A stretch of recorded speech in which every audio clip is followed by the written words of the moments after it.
To address our present short-term economic challenges, some in Congress have suggested that we make permanent tax cuts that aren't scheduled to expire until 2010. I have two questions to you regarding that proposal.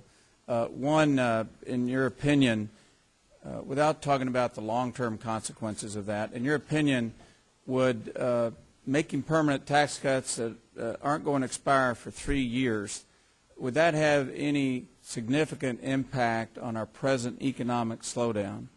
And my second question is, given your focus in your testimony on the importance of maintaining long-term fiscal discipline, if these tax cuts scheduled 3 years that would start going into effect 3 years from now, if they're not paid for by spending cuts or other tax increases, if they're paid for primarily by borrowing money, including borrowing from foreign nations, and by significantly increasing the federal deficit, is there a risk that that policy could actually hurt future economic growth?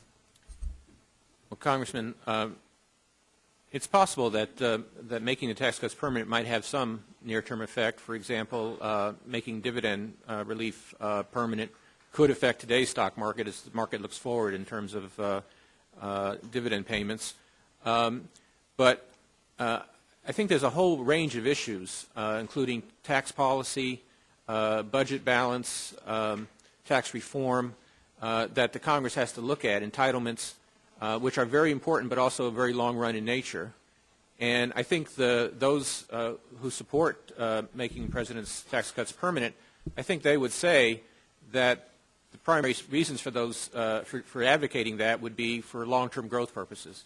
And so, you know, our discussion today is about short-term stimulus, and I think for the point of view of getting stimulus in the next few months, that I would suggest, I think that just in terms of the next few months, I think that the evidence suggests that measures that involve putting money in the hands of households and firms that will spend it in the near term will be more effective.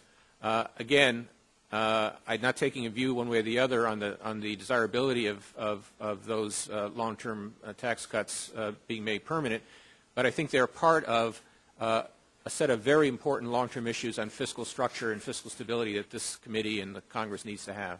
Could you address for a moment a bit more specifically my second question, that if those tax cuts were not paid for by other spending cuts or tax increases, they were paid for by increasing the federal deficit significantly and by borrowing money from others, including foreign nations, could that actually harm long-term economic growth in this country?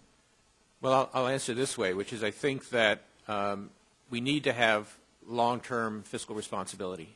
And so those who want to have low taxes, and low taxes have many benefits, also need to support a very disciplined spending side as well. Those who want to spend more need to find the revenues to support that. So as I've said on a number of occasions, the law I'm most in favor of is the law of arithmetic, that, you know, what comes in has to equal what goes out at some point. And as you think about the various alternatives that the Congress has over the longer period, I hope the law of arithmetic will be part of your consideration. Perhaps that's a law we should pass in Congress. Mr. Chairman, could I ask in just the 1 minute remaining that I have, some have said that in a $14 trillion economy, a $100 billion stimulus package would be nothing but window dressing. You testified a moment ago that if done properly, it could actually assist us in trying to improve our present economic situation. Would that impact $100 billion in a $14 trillion economy be directly economic or psychological on improving consumer confidence? What would be the potential positive impact of a $100 billion or so stimulus package? It would be significant. If you did $100 billion of stimulus, and let's say, for the sake of argument, that 60 or 70 billion of that was actually spent by, say, early 2009, and that was added to the GDP, that the effects on the growth rates in the second half of the year in early 2009 would be significant. It would be certainly measurable. Would not be window dressing. Thank you, Mr. Chairman.